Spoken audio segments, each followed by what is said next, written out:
여러분 혹 근래에 어떤 일을 시작했거나 또는 준비하고 있는 일이 계십니까? 개인이나 가정, 또 직장, 사업체, 또 교회는 또 교회대로 어떤 일을 계획할 수 있습니다. 우리 교회에서는 아까 기도드린 대로 새로운 후임 목사님을 청빙하는 일, 이것은 우리 교회에서 새로 시작하는 매우 중요한 일이지요. 성도가 어떤 일을 시작할 때 어떤 마음으로 해야 할까? 이건 중요한 질문인데 우리는 계속해서 사도행전을 본문으로 말씀을 나누고 있습니다. 그래서 오늘 말씀을 통해서도 이 시작하는 지혜를 얻기를 소망합니다. 사도행전이라는 책은 성령 강림하시고 성도들이 성령 충만함 가운데 이제 말씀을 전하고 병 고치고 능력이 나타나고 또 자기의 재물을 기쁨으로 자발적으로 내어놓아서 가난하고 어려운 성도들이 함께 나누면서 핍절한 사람이 없는 그런 공동체를 만들어가는, 또 적극적으로 이방 땅까지 선교하는 기록이 담겨 있습니다. 특별히 모교회 처음 시작하는 교회 예루살렘 교회는 모범적이죠. 구원을 얻게 하는 생명 공동체요, 삶의 문제를 극복하는 치유의 공동체고 어려운 성도를 돕는 사랑의 공동체입니다. 그런데 오늘 본문은 좀 슬픈, 많이 슬픈 그런 얘기가 되겠습니다. 교회가 외부의 핍박이 올 때는 하나님께 더 기도하고 성도들이 똘똘 뭉치고 전심으로 기도하고 더 그러하거든요. 그래서 고난을 극복합니다. 그러나 또한 다른 면에서 내부적으로 오는 범죄함과 갈등이 있을 때 의외로 교회가 더 큰 혼란과 어려움에 빠지는 경우가 종종 있습니다. 그러므로 오늘 내용을 통해서 우리가 정말 어떤 일을 시작할 때, 지금 예루살렘 교회가 막 시작할 때니까요, 하나님은 어떻게 하길 원하시는가 살피기 원합니다. 오늘 사건의 내용은 이렇습니다. 예루살렘 교회 안에 아나니아 삽비라는 평범한 성도 부부가 있지요. 그들은 자발적으로 자기의 밭이나 토지를 청산하여서 그것을 하나님 앞에 헌금을 하게 됩니다. 헌금을 부부가 함께 의논해서 했던 일이죠. 그러니까 그 소유를 팔고 헌금하고 어려운 이웃에게 나누고, 이건 칭찬받을, 인정받을 귀한 일입니다마는 문제가 발생합니다. 그것은 예를 들면 판 것이 100만 원이다 그러면은 이것을 사도 앞에 내놓을 때는 한 일부분 50만 원이라든지 60, 70 이 정도 내놓고 이번에 판 거 전부를 바쳤습니다 이렇게 고백을 하는 거죠. 그러면은 이 베드로와 그 성도들이 그때 헌금 액수를 다 알리는지는 몰라도 얼마나 기뻐하고 환영하고 그리고 존경하고 그랬을까요? 그런데 그 일부분만 바침으로 해서 판 것 전부를 바치지 않고 일부분 바치고 전부입니다 라고 함으로써 베드로가 3절에 보면 크게 분노하지요. 마침 그 자리에는 아내는 없었고 남편만 있었습니다. 그래서 아나니아 그의 거짓된 행위를 나무라죠. 베드로는 그 땅값 얼마를 감춘 것, 이것이 사탄의 미혹에 넘어간 거라고 설명합니다. 사탄이 하는 일은, 마귀가 하는 일은 성도로 하여금 또는 믿지 않는 사람으로 하여금 믿지 못하게 하고, 믿는 성도로 하여금 무엇을 하든지 똑똑하게 해도 좋아요, 열심히 해도 좋아요, 다만 하나님의 성품과 하나님의 뜻과는 멀어지도록 하는, 그것이 마귀의 전략이지요. 이 속이는 이 행위, 이 사람을 속일 수는 있어요. 그러나 하나님을 성령님을 속일 수는 없다. 그러므로 이 베드로는 이제 성령의 충만한 가운데 이 아나니아가 바친 헌금이 전부가 아니고 일부분이라는 것을 알고 성령 하나님을 속였다라고 아주 매우 엄하게 꾸짖습니다. 아니, 자기의 소유가 있잖아요. 본래 모든 것이 하나님의 것이지만 하나님은 각 가정에 일정 부분 재산을 주십니다. 그러면 받았습니다. 그럼 받았으면 이제 내 자유입니다. 내가 이것을 계속 가지고 있든 팔든, 팔아서 헌금을 다 하든 절반하든, 이건 자유입니다. 물론 이 자유는 그리스도 안에서의 자유요, 성령 안에서의 자유입니다. 왜냐하면 우리의 인생의 목적이 하나님이니까요. 하나님의 나라이니까. 먹고 마시고 모든 물질, 시간, 이것은 주를 위하여 사용하는 것이니까 자유를 누리되 성령 안에서 누리는 자유를 말하지요. 그런데 이 자유를 얻었지만 그만 사탄의 미혹에 받아서 거짓된 악을 행하는 데 사용하고 말았습니다. 그래서 5절을 보면 베드로가 엄하게 꾸짖지요. 그러니까는 그 아나니아가 그 자리에서 엎드러져 혼이 떠납니다. 엎드러졌다는 것은 급작스러운 심장마비가 왔다거나 아니면 너 망했다라는 의미를 담고 있습니다. 엎드러져서 혼이 떠났다, 죽었다, 이제 그런 의미죠. 그렇게 이 장면을 본 사람들이 얼마나 두려웠을 거예요. 아니, 그렇게 귀한 헌금을 했는데 막 칭찬할 줄 알았는데 야단을 맞더니 혼이 떠나고 말았습니다. 그래서 이제 이 현장에 있던 젊은이들이 죽은 시신을 가지고 이제 장사로 나갑니다. 유대인의 관례에 따르면 7일 또는 3일장을 치르게 되는데 이것은 그런 절차도 필요 없는 거예요. 바로 가지고 나가서 아마도 그 묻힌 곳이 아겔다마라는 곳으로 추정됩니다. 아겔다마라는 곳은 사연이 있습니다. 가룟 유다가 자기 스승 예수님을 은 30에 팔았지요. 그리고 나니까 양심에 갇혀 이거로 괴로워 못 살겠다. 그래가지고 스스로 생명을 끊습니다. 그리고 그의 남은 이 은 30을 어떻게 처리할 것인가. 그래서 그 당시 종교 지도자들이 이 돈은 이 더러운 돈이니까 이렇게 쓰면 안 되겠다. 그래가지고 나그네의 공동묘지, 오갈 데 없이 살다가 죽은 자들, 슬픔과 외로움과 버려짐, 부정의 장소라 하는 그 나그네 공동묘지로 이제 마련했죠. 아마도 그곳으로 갔을 것 같습니다. 왜냐하면 가족장은 분명히 아니잖아요. 아내도 모르고 있는데, 그러니까 매우 빠르게 이제 처리가 됐거든요. 7절에 보면 이렇게 묻히고 3시간 지났습니다. 그 일 후, 묻힌 후, 이 그 일 후, 이건 대문자로 쓰는데 보통 헬라어 문장에서는 계속 소문자로 쓰다가 문장이 새롭게 변화되거나 아니면은 굉장히 중요한 의미를 담을 때 대문자로 사용합니다.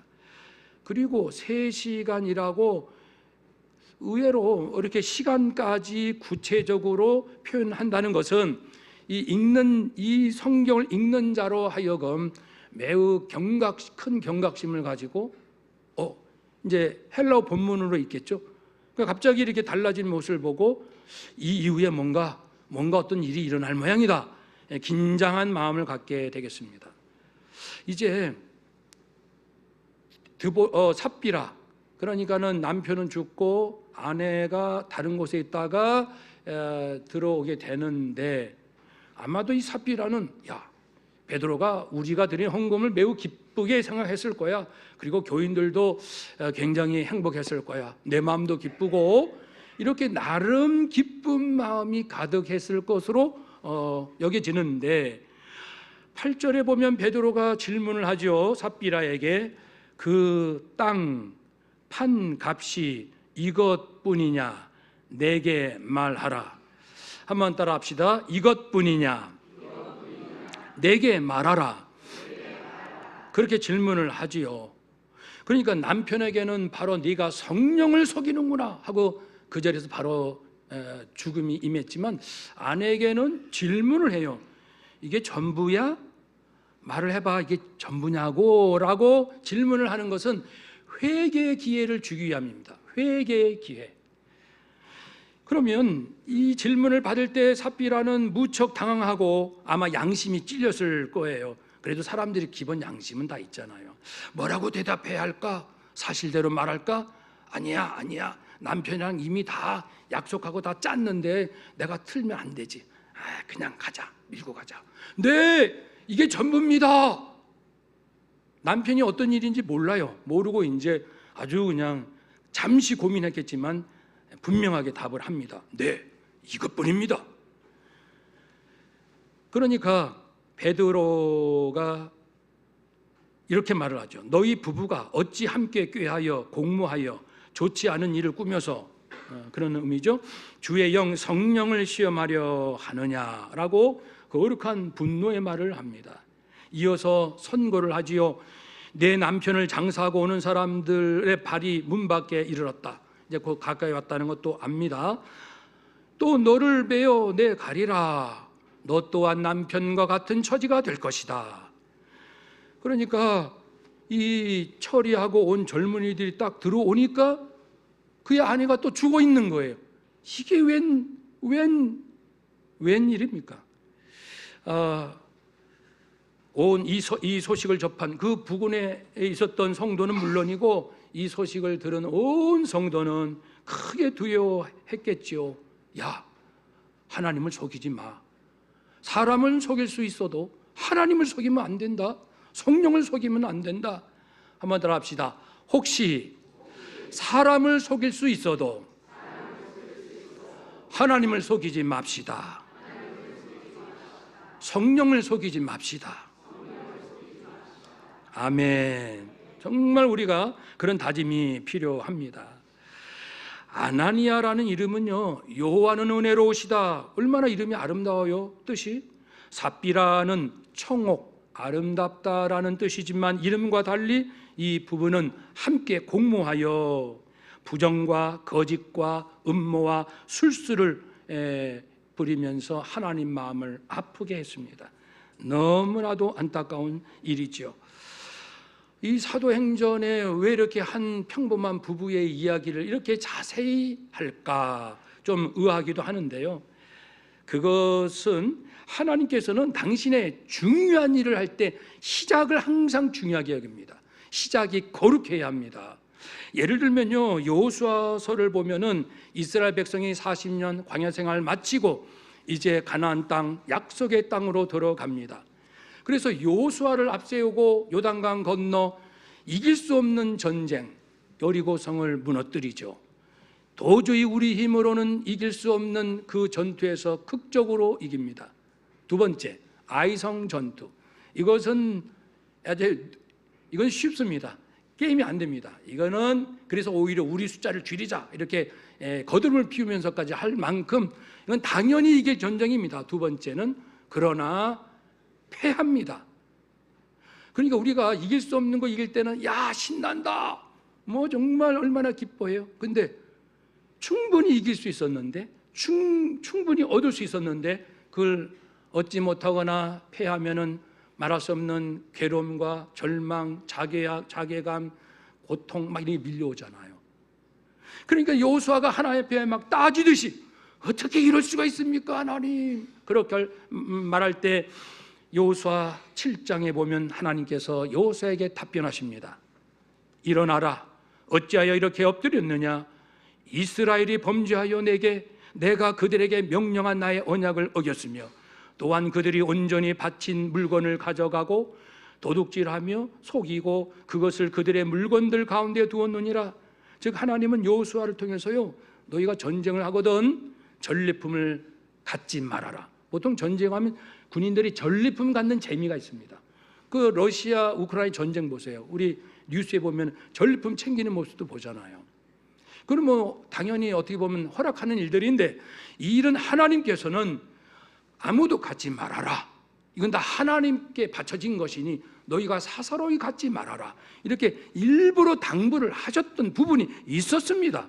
그럼에도 불구하고 아간이라는 사람이 몰래 전리품 일부분을 감추었죠. 땅에 감추었습니다. 이 몰래 감추었다. 요 히브리어 단어가 헬라어로 번역된 성경 70인역에서는 아나니아 삽비라가 일부를 감췄다 같은 단어를 사용하고 있습니다. 하나님 앞에서 이 아간 역시 해서는 안 될 일을 했지요. 지금 가나안 정복이 뭐예요? 아브라함, 이삭, 야곱, 요새 430년 애굽의 종살이, 극적인 출애굽, 광야 40년, 드디어 출애굽, 드디어 가나안 정복, 하나님의 약속의 땅이 성취되기 시작점, 역사의 시작, 하나님의 자존심의 시작. 한번 따라 합시다. 가나안 정복은 하나님의 자존심입니다. 하나님의 명예입니다. 그런데 이 명예를 더럽히는 일을 하는 거예요. 이 거룩한 일을 시작할 때 그토록 당부했던 일, 그것을 보란듯이 어기고 전리품을 감춤으로써 하나님께서 대노하셔서, 그래서 두 번째 전쟁, 당연히 이길 전쟁을 어처구니없이 패하게 하셨던 거죠. 우리는 세상 사람과 다릅니다. 세상 사람들은 자기들 방식, 그들의 철학, 가치관, 그리고 삶의 어떤 스타일, 그리고 자기들끼리 나눌 수 있는 어떤 좋은 얘기를 나누겠지만, 우리는 진리 앞에 서 있는 사람들이고 십자가 사랑과 은혜를 늘 덧입고 살아가는 사람들, 내 인생의 목적은 하나님의 나라와 의입니다. 우리는 성도입니다. 우리는 세상 사람처럼 살면 안 되지요. 그러니 성도가 하는 일은 매사 그 시작점은 매우 매우 거룩해야 하겠죠. 그래서 우리 예수님도 공생애 시작할 때, 공생애가 뭡니까? 예수님께서 이 땅에 오셔서 공생애 복음 전하시고, 병든 자 고치시고, 귀신을 쫓으시고, 십자가의 죽으심으로 죄인들의 죄값을 해결하시는 공생애 시작점, 이때 마귀가 나타나서 세 가지 유혹을 하죠. 물질의 유혹, 명예, 권력의 유혹. 그러니까 시작점을 무너뜨리는 거예요. 마귀는, 사탄은 하나님의 거룩한 일을 시작할 때 완전히 무너뜨리고, 하나님의 명예와 영광을 무너뜨리고 못하게 하는 거죠. 그러나 예수님께서는 말씀으로 대적하셨지요. 사람이 떡으로만 살 것이 아니다. 말씀으로 살아야 한다. 주 너희 하나님을 시험하지 말라. 주 너희 하나님께 경배하고 다만 하나님만을 섬기라. 이외에는 말하지 말라. 진리 외에는 말하지 말라. 그런 말씀이죠. 딱 진리로 담대하게 나가니까 마귀가 깨갱 하고 쫙 물러가잖아요. 이처럼 시작이 중요한 것은 정체성이 시작 안에 담겨 있기 때문에 그렇습니다. 뭔가를 성도가 시작한다. 여기는 하나님의 영광과 나의 나됨의 정체성이 그 안에 담겨 있는 거예요. 내가, 공동체가 추구하는 정신, 가치, 무엇을 소중히 여기는가가 시작할 때 다 담겨 있기 때문에 시작이 중요하죠. 시작할 때, 뭔가를 시작할 때 유념할 것이 있습니다. 보통 시작하면 양가의 감정이 작동해요. 하나는 좋은 감정, 야, 뭔가 지금까지는 안 됐지만 이제 새로 시작하면 잘 될 거야. 잘 될 거지? 맞아. 기대감. 그러나 반대로는, 야, 그런데 혹시 잘못되면 어떡하지? 불안한 마음, 두려운 마음이 동시에 또 한편에 있어요. 양쪽 감정이 어떤 일을 시작할 때 같이 있게 마련이죠. 우리는 이 혹시 모를 그 불안과 또 발생할지 모르는 일에 대한 두려움, 이것이 있을 수 있잖아요, 현실적으로. 그러니까 시작할 때 배나 힘써서 올바른 마음, 올바른 정신을 갖는 게 중요합니다. 그리고 새로운 일을 시작할 때 실제로 필요한 것 두 가지가 있습니다. 한 가지는 이 각 개개인, 성도, 가정이라면 가족, 아빠, 엄마, 자녀들, 성도라면 우리 모두 한 사람 한 사람 각자가 자, 잘해봅시다, 이런 그 열정, 의지, 그래 우리 잘해보자고. 그리고 또 한 가지는 잘 될 거야 라는 신념, 확신이 필요합니다. 믿음, 그렇죠? 각 개개인이 말입니다. 그리고 또 우리 전체가 서로 협력하고 한 마음이 되어서 서로 정말 축복하고 또 의견 조율하고 한 마음이 되고 뭉치는 이런 일이 필요하지 않겠습니까? 그러면 이러한 방금 드린 시작의 중요성이랄지 조심해야 할 것들을 생각하면서 베드로의 이야기를 잠시 다시 들으면 이런 얘기가 되는 거죠. 왜 이렇게 베드로가 거룩한 분노를 발했을까? 만일 아나니아 삽비라가 그 거짓된 행위를 방치하게 되면은 여러분 이 소문은 나게 돼 있어요. 다는 안 날지라도 그러면 눈치를 보니까 저분이 100만 원 팔았는데 50만 원 바치고 다 팔았어요. 그러니까 성도들도 박수 쳐주고 베드로도 고맙습니다. 정말 훌륭한 칭찬을 해주는 거예요. 그러면 이제 슬금슬금 우리도 이거 다 바쳤다 그래. 이게 이제 악한 습관이 번지기 시작하는 거죠. 누룩처럼. 그런 악습이 만연하게 되면 어떻게 될까요? 정체성이 흔들리는 거예요. 교회는 하나님을 속여도 되는 조직, 그런 그 모임, 교회, 그 교인들 하나님 잘만 속이더라? 이렇게 되는 거예요, 이미지가요.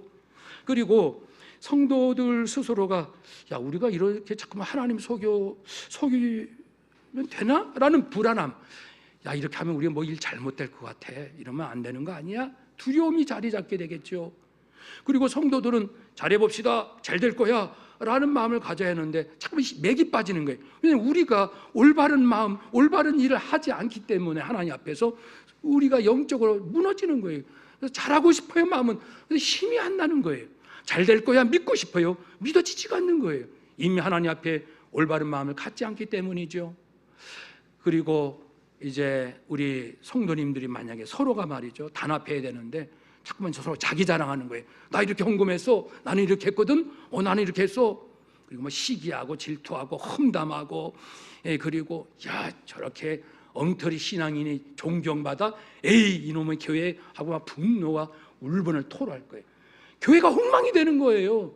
이것을 아시는 성령께서는 예루살렘 교회 첫 출발 거룩해야 합니다. 그래서 일벌백계. 왜냐하면 이 예루살렘 교회 이후에도요 많은 초대교회들이 흠이 많아요. 고린도 교회 보세요. 특별히 여기가 교회니? 아니 이 교회야? 이런 데가? 이렇게 말할 정도거든요. 고린도 전서 한번 쭉 읽어보세요. 그래도 바로 하나님은 그들을 죽이지 않아요. 성도들은. 여기는 특별히 시범 케이스입니다. 시작이 거룩해야 되기 때문에 일어나는 아주 특별하고 놀라운 예례죠. 사랑하는 여러분, 아나니아 삽비라가 옆에 있으면 좀 질문하고 싶어요. 아니 당신도 왜 이렇게 바보 같아? 그냥 바친 만큼만 바쳤다라고 판 거 중에 얼마만 드렸습니다라고 좀 정직하게 말하지. 왜 굳이 그렇게 거짓말해서 당신들 죽고 교회 이렇게 이 모양으로 만들었어? 뭐라고 답할지 궁금합니다. 그러나 우리가 생각해 보면 두 가지는 생각해 볼 수 있어요. 하나는 재물의 입장에서 보면은 바친 재물은 이건데 얻고 싶은 명예는 큰 거예요. 이만큼 바치고 큰 명예를 얻고 싶은 거예요. 크게 칭찬받고 크게 존경받고. 근데 명예 입장에서 보면 큰 명예를 얻었으면 거기에 걸맞는 걸 바쳤어야 되는데 또 돈 욕심은 생각나는 거예요. 돈은 또 챙기고 싶은 거예요. 그러니까 큰 명예 얻으면서 돈은 따로 챙기겠다. 이러한 마음이 거짓된 마음 아니겠습니까? 이 부부의 비극입니다. 비극의 원인이 그렇습니다. 말씀을 정리합니다. 모든 하나님의 일은요, 하나님의 영광이 담겨 있습니다. 직장생활 내 마음대로 하는 게 아니에요. 내가 예수 믿고 영생 얻고 하나님의 자녀 아닙니까? 자녀가 출근하는 거예요. 자녀가 사업하는 거고요.